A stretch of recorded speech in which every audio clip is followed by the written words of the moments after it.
to try and run him down. It's a rematch of the Kentucky Derby as they come to the 8th bull, and here comes Sovereignty.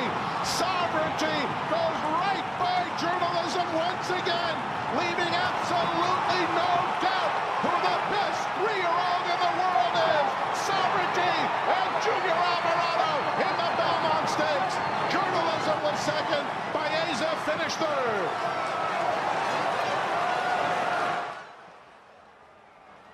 And happy Sunday, everybody, and welcome to another edition of Woodbine Racing Live. Elisa Blow alongside Jeff Brad as we have 9 races in store for you this afternoon.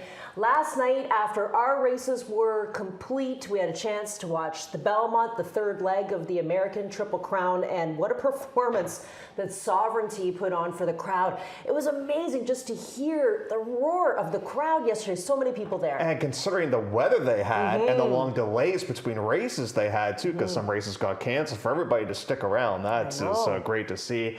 But how unique is it the fact that the top 3 finishers from the Derby finished the top 3 position in the Belmont Stakes? Yeah. And everybody's saying, well, now what would have happened had the horse run the second jewel? I don't know, but I'll tell you this, he's an improving horse right now, and I really thought that the difference in the race was, for me, he was a lot closer to the pace than he was in the Derby. Yeah, and really for me, like, I like the horse. I had him on top.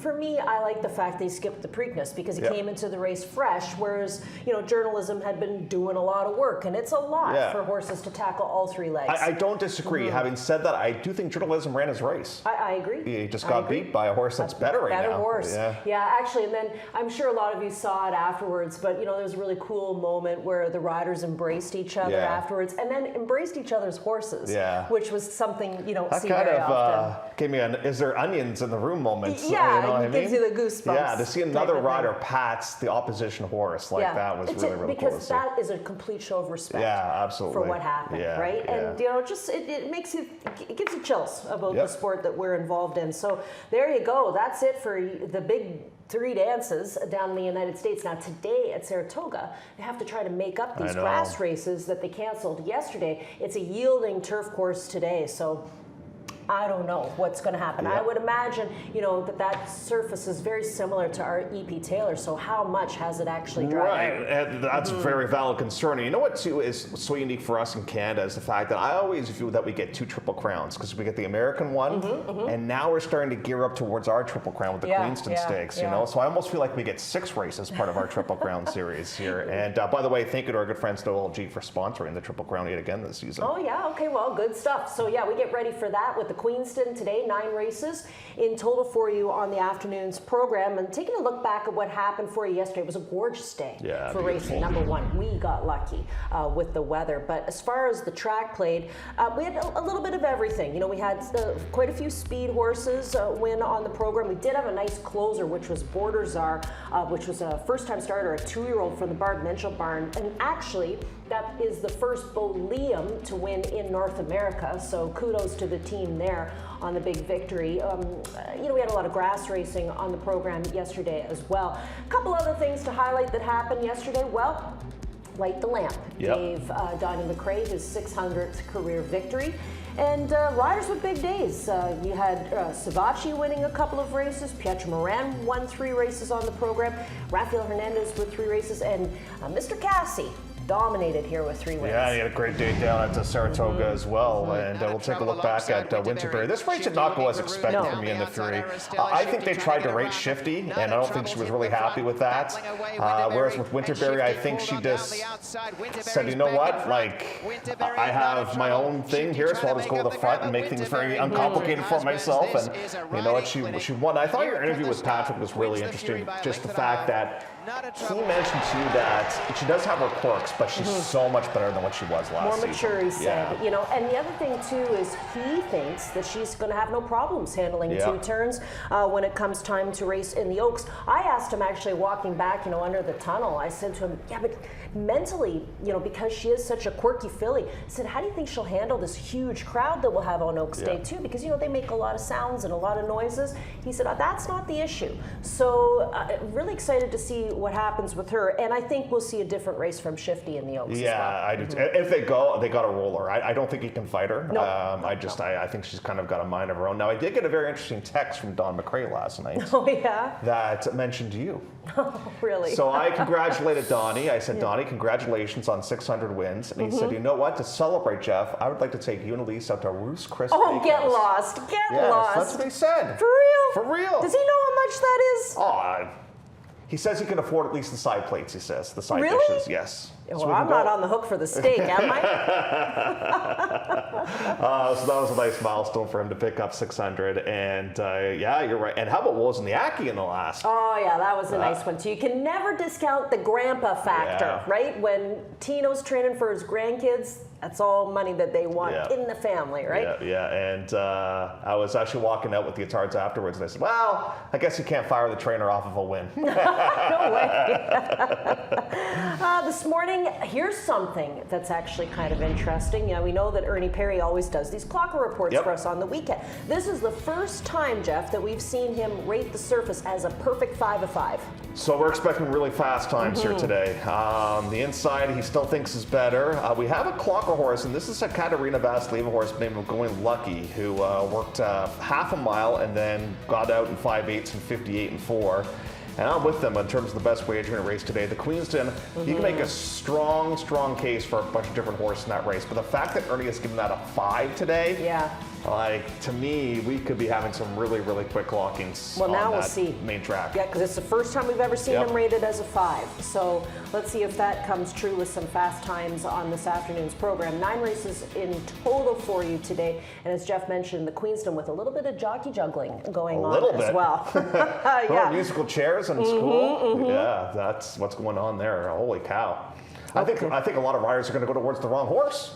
Okay, when they come out of the jocks room. Oh, I see what you're saying. All right, I got it. I'm not riding this one today. I'm riding this one today.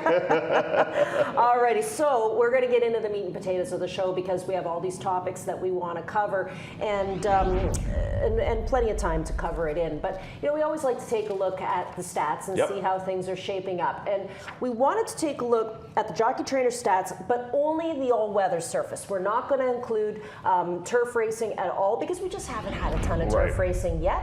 But we want to show you how things are shaping up as far as some of our better jockey trainers on the all-weather track. And we have a very all-weather heavy card today, yes, too. We do. So very turf heavy on Thursday. So going into this week, the thing that I found kind of stood out to me when I was looking at my stats, this was going into Thursday's card. Pietro Moran had ridden 111 horses. The person in second in terms of number of mounts was Hernandez with 91. So this kid is not only winning, but he's riding a ton of horses too, which is a bug. That's what you want. You want to ride. And so he's on top. Sahin's right there. Sofia Vives having a terrific campaign as well. In terms of the ROI, obviously Pietro's ROI is right up there in the mix of things, but the guy that just falls short in the sport is Aswan Flores, and his ROI has been fantastic so far he'll this ride season. a few today too.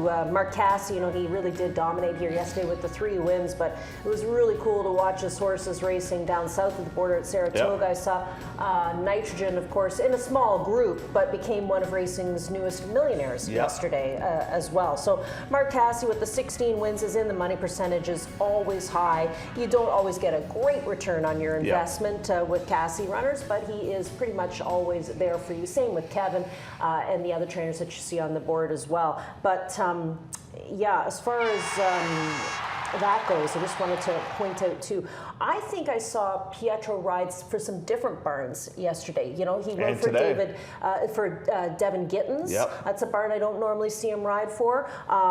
He rode for Don McRae. Not that we see him ride a ton for Don, but he did have that nice win for him with Light the Lamp, which is a horse that he's kind of been with all along with. He rides one for Josie today. Yeah, exactly. So he's getting in. Look, I know he kind of gets, would you want to say this? He's really, in the Kevin Attard outfit, but There's other barns Hey, when you out win there. races, you're going to get calls. Yeah, that's the bottom exactly. line. Alrighty, so that's the first topic covered. The second topic gets us into race number 3 on the afternoon's program. So we'll skip the early double. We'll go to the third race on the program, and this one is a baby race. Yesterday we had a really nice Bo Liam win by the name of Borderzar for Barb Minchell. Minchell does not have a horse in this race. Mark Cassidy does, and that's Rude Procedure, who's a 2-year-old colt by Authentic. There's some nice pedigrees in this race as well, Jeff. So both you nor I have children, but I have 2 nieces. I have 4 children. Yes, I have 2 nieces. You have... I have a niece and a nephew. Right. Yeah. So you know that when you look at them, they're thinking about doing something. Bad, you And that's what happened here with this horse, this being Perfect Sparkle. And, I think I might jump the rail. Oh, maybe not. So that can sometimes happen when you have the rail there, and sometimes they will jump it. It doesn't happen all that often. So right now we're kind of up against it from that point of view. What I like is we're going to get to a later portion of the race, and as soon as Keve kind of gives her the cue a little bit, watch this little turn of foot that she's going to put on in here, coming up right here. And as soon as he asks the horse, here she goes. She just took off right there, and now she's really starting to fly on this occasion. Surprise, surprise, listen to a Barb Minchell first-time starter on this day. But watch how green this horse is too, at least. So this horse is kind of laying in a little bit. The horse is cocked towards the grandstand. So now they make an equipment change here as the blinkers go on. Now, the Beyer speed figure for this race didn't come back great. I don't tend to look at it that much when it comes to the babies, so it's all kind of like, it's almost, yes, they get paid for what they do, yes, but it's almost still, they are kind of in training still because they're figuring out things a little bit. A nice gallop out right there as well for Perfect Sparkle. I think the horse wants more ground, and I think we'll be better today, but I just have to make sure she gets on the starting gate a little bit more effectively. Now, that said, we've both gone to the 4 in the top spot, Yep. Delta Force. I've seen this horse up close and personal. I got to tell you, he's got a real motor in behind him. He's an absolutely good-looking son of Hard Spun. The horse that kind of interests me, too, on paper at least, is the 7 making his mark, because there's some nice pedigree with this one.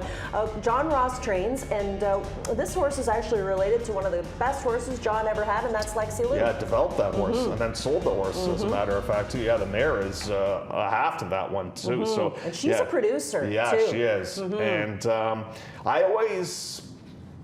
Now, this time of the year, I realize that the Ontario Saturday races aren't going for the 2-year-olds, but when you go against open company with a super speedy and they can run, like, you get a massive payday if they win, because you get all the bonuses.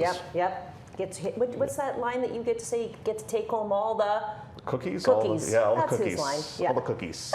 Yep. Alrighty, race number 5 is where we head to next. It's an optional $40,000 claimer going 3/4 of a mile. Now, this is an interesting race for both of us. I think we're both hoping for something better from Awesome Rainbow. This horse is one that really caught my eye last year, especially when he was in the Frost King, because there was just one moment, and you had to really be watching, but just one moment down the backstretch where he got into a slight bit of traffic. Had he got out, with a clear trip, I think he might have won the Frost King. In fact, I even said to Angus Buntain afterwards when we were walking across the track for Unbridled Weather, I said, you might want to look at that replay. You got a little lucky there with this one. We saw Unbridled Weather actually made the clocker list from yesterday, so we'll see him in the future. I don't know what happened to Awesome Rainbow. I haven't had a chance to ask Norm about it, but that last race, I don't know what to do with it. Something happened. I don't know whether it was sickness or shut off the airwave, or I don't think it was anything physical or anything like that, because the horse came back to work quite quickly after that. Up like he hit a wall. Right. Yep. And something happened, and obviously, when it comes to miniature golf, you and I, we take some mulligans from time to time, and I think we got to give Awesome Rainbow a bit of a mulligan, because check what the work tab since coming off that race. 59.3, a minute and 1. We keep Hernandez like that. I just think Awesome Rainbow woke up on the wrong side of the bed for whatever reason, and I'm hoping it's going to bounce back with a bit of a better race. Now, Barb, the way that she's going right now, we better keep an eye on Sedbury's Ghost, because it comes out of a very key race last time out, but we haven't seen the horse since June, and you got Take Charge Sushi facing some tougher competition as well, and Speedy Bear won first time out. You know what? Speedy Bear could be very interesting here, and it's a shame because we lose the stats that we normally would have seen from Paul Buttigieg with Sahin Savachi, and I know we start all over again with Rick Hayashi, but still, if you think about it, and you've been watching this game for a while, that's a really strong, it's around 40%. Really strong, jockey-trainer combination. So that's race number 5 on the program, 5th race where we kick off the late pick 5 as we switch over to race number 6, which is a maiden special weight on the E.P. Taylor turf course. Now we're in lane 4, which is where we were yesterday. But the good news is it is now a turf course that's listed as firm compared to the turf that we had yesterday that was listed as good. And we have a group of 7. 9 to 5 the price on the 5. Now here's an interesting horse because, first of all, Jeff and I saw her come over to the paddock for her very first lifetime start, I'd say about 3 weeks ago or so? May the 18th. May the 18th. And she's small. Yep. Right? That's certainly one thing. Now she could be small and mighty, just like the girl that she's named after, Simone Biles.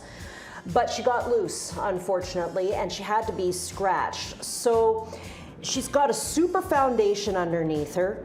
I wasn't really, I don't want to say this and hurt anybody's feelings, but I just wasn't visually impressed from what I saw when I saw her in the paddock, but we haven't seen what she can do when the gates open up. So she could be a big monster here. I just think that Josie's other horse, the one coming in from the United States, could be very, very interesting, and that's Proudly Hailed. Right, so you saw on that Bile board that Biles comes from a very good family, but you're right, stature-wise is not very big, but the sire's terrific first time out. And I'll tell you, when she got loose, she looked pretty fast.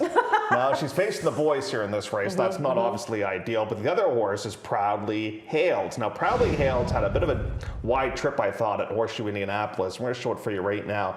So there's our subject horse, and the eventual winner is getting a perfect trip. This is a Paulo Lobo horse that wins the race.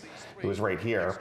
And the 2 saves all the ground, and we're wide the entire way.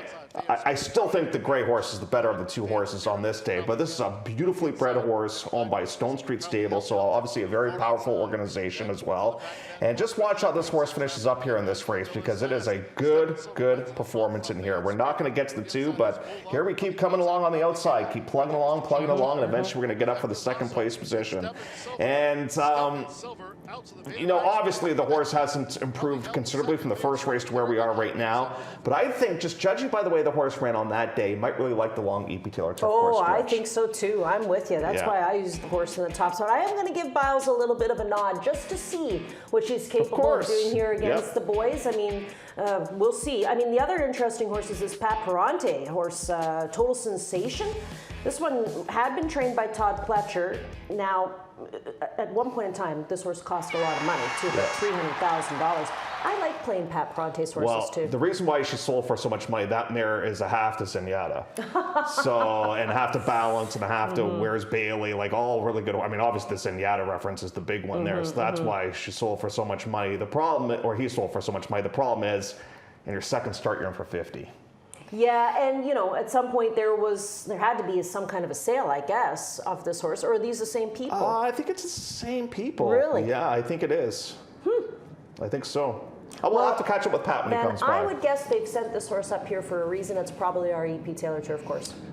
Yeah, might be that. And because, the mare did drop a turf winner, and they're going to go in here. Pat, Pat does a good job. He does. So he's always high percentage. Yeah, and very selective with the horses he takes. Doesn't have a huge outfit, right? But they always tend to be put in the right spot. So watch for that one in race number 6 on the card. Next race is the 7th as we flip the page and go 3/4 of a mile in an optional $32,000 claimer. Now, this is the battle of a couple of Drexler horses. You got Super Dormy, who's coming in off of a victory with Hernandez aboard. Now he gets Flores.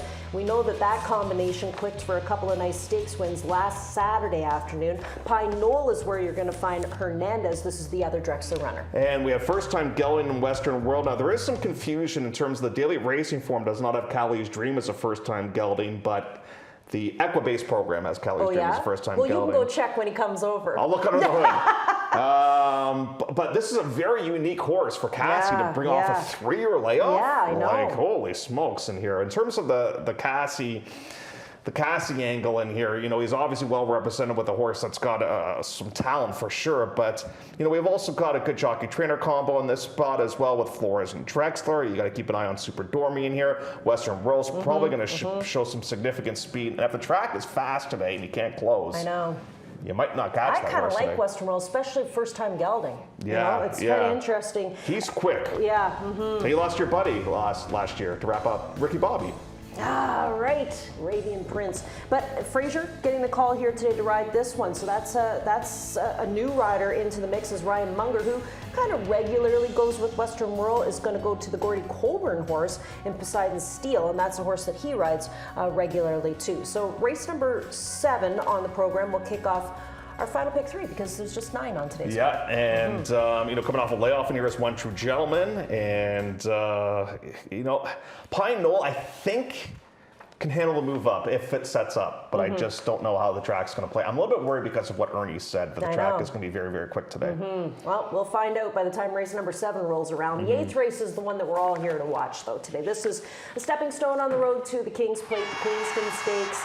We had the Fury yesterday, the stepping stone on the road to the Oaks, and now it's time for the boys to go. 7/8 of a mile will be the distance, and you're right, Jeff. This race has a lot of different storylines. You got some rider changes. DeWolf gets Pietro Moran today, and we know that Pietro had won with Mancetti in the Woodstock. I thought, that's going to be his plate mount, but clearly he has, he's made a different decision going towards the one horse DeWolf in this race. You got Abley, who was riding 40 and 5 last start out. He sticks with Notorious Gambler. I can understand that too. Is he one of your underdog plays? He's one of my watch kind of horses in this spot because I just love the way that he ran last time out. I don't know if he can beat the Wolf or not, but I love the way he ran on this particular occasion. I do think that Notorious Gangster is going to be better too going around 2 turns, but they're keeping against Canadian breds, which is fine. Mancetti is right now traveling in the 3rd place position. There's a look at Mancetti.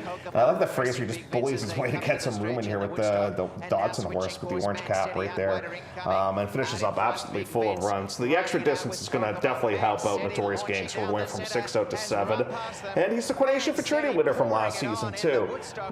And you and I often say there's different ways to get to the plates, and some will take advantage of these short distance races, and then they'll be a little bit tested and they stretch things out. Others are just building up to doing what they want to do, which is going around 2 turns in here. Now, if you've watched the show on a fairly regular basis, you know that we've had Ernie Perry absolutely salivating about how DeWolf has been prepping coming into this race.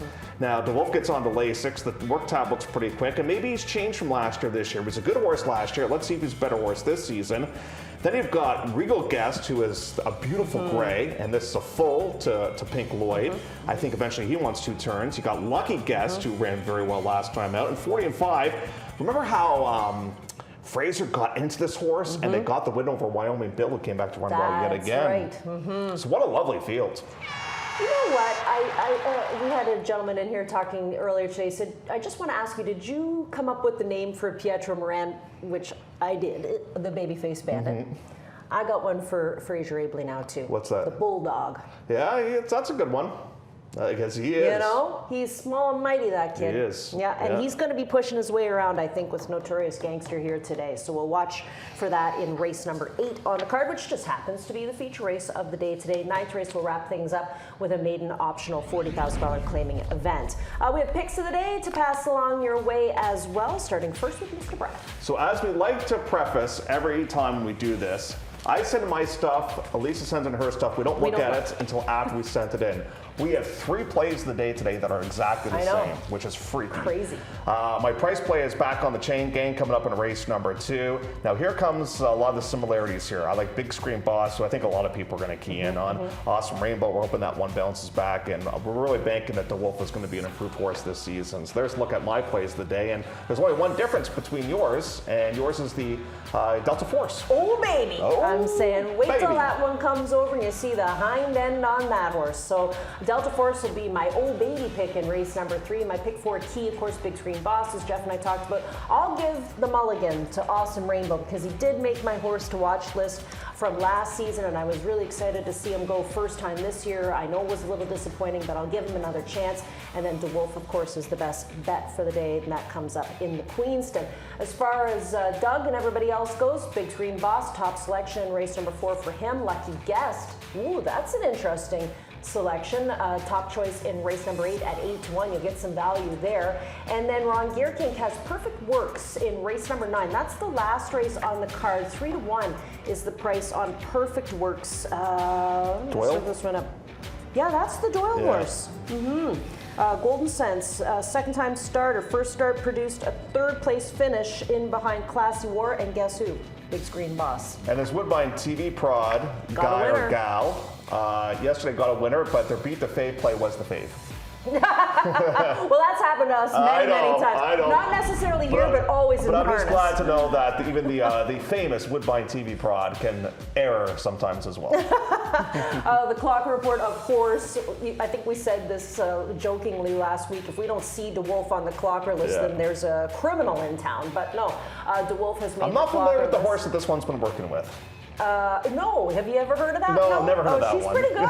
She's pretty good. Worked with Caitlin Her Greatness, so yeah, talk about a nice little powerhouse to go against. And then El Diablo, very interesting horse that we're going to see today, debuting is he 5 or 6? 5. As a 5-year-old, but he is gelded. Because I was thinking to myself, do I have to check that one too? Yeah, if you wouldn't mind. That one comes from a really good family. Usually David Anderson goes to American Stallions with that mare, but he went to Society's chairman. Yeah, and we understand too the horse went through a couple of different trainers before ending up in Matt's barn, and we'll see that one debut this afternoon as well. Okay, that gets us through the 9-race program. We are going to take a quick commercial break. When we come back, guess what? Jeff and I will put together an early pick forward ticket for you. Love horse racing? HPIBet.com is Canada's leader in online horse betting. Access thousands of live races from hundreds of tracks worldwide instantly. Enjoy the most advanced betting tools like AI Smart Picks and exclusive cashback rewards you won't get anywhere else. Join today and get up to $100 in free bets. Get the ultimate horse betting experience with HPIBet.com.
With the long roof of this Woodbine grandstand, it's just absolutely packed. You can't crowd your way through the aisles. To come to the King's Plate is the great thing to do in Toronto, the sporting thing, the big sporting event of Toronto every year.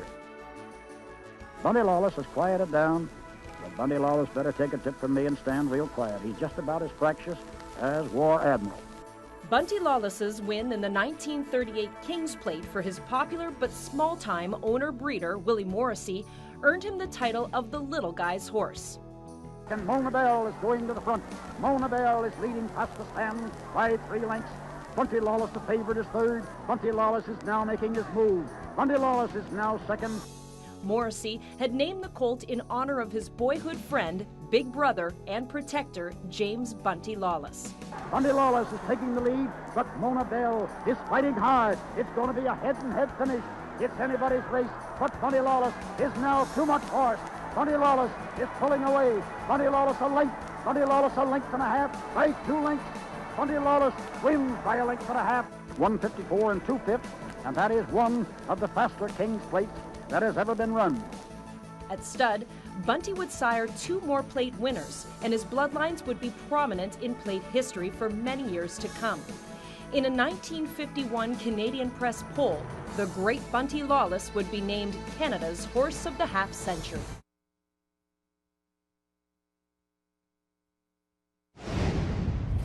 Welcome back inside the studio. Boy, that's a flashback in a couple of different ways. Now, you were there apparently because Apparently I was. you were telling us the story about Bunty Lawless back in 1938. I was trying to think when I did that because it was actually a special, I think, that aired on CBC. And Donald Sutherland did the voiceover for CBC, and I did the voiceover for In-House. It's got to be 15 years ago. Wait a second. Are you saying that you got paid the amount of money that I got Donald nothing. Sutherland got? Yeah, oh, I got well, hopefully we'll make the money back today in the pick That's four. right. Yeah, that would be a good one. So pick four starts, as always, in race number 4 in the program, and Jeff and I see a key in the fourth. Yeah, very unoriginal. Big Screen Boss ran so well last time out against Classy War. That was a tough horse to run against on that particular occasion. So, you know, we're not going to be crazy. Nope. We just want to get through the first leg, so we're going to key that one on top. All right, and then that gives us an opportunity to go a little deeper in some of the other races. So in race number 5, which is the optional 40, we both agree that we like Awesome Rainbow, but we're really not that confident, so we have to back this one up. Yeah, so we're going to use Take Charge Susie. We're going to use the number 3, that being Speedy Bear. And we've got the 5, Sudbury's Ghost, because the way Barb's going right now, better include that one. You better include that one. And then in the 6th race, which is the maiden special weight that goes on the E.P. Taylor turf course, we like the Josie runners, of course. Yeah, Proudly Held and Biles. We'll toss in the 4 as well for Cassie, because Cassie, and the way the course played yesterday, speeded very, very well. Yeah, on and E.P. of course, Taylor. Cassie had a great day too. And then the last leg, which is the 7th race, the optional 32. You know, I'm excited to see Western World race today first time as a gelding. So we want to use that one, but we have to use others. We're going to use Super Dormy, and we'll also toss in Pine Knoll as well. So this ticket not going to cost us a whole lot of money. $7 and change if you want to play along for 20 cents, $7.20, and there comes the key along the way.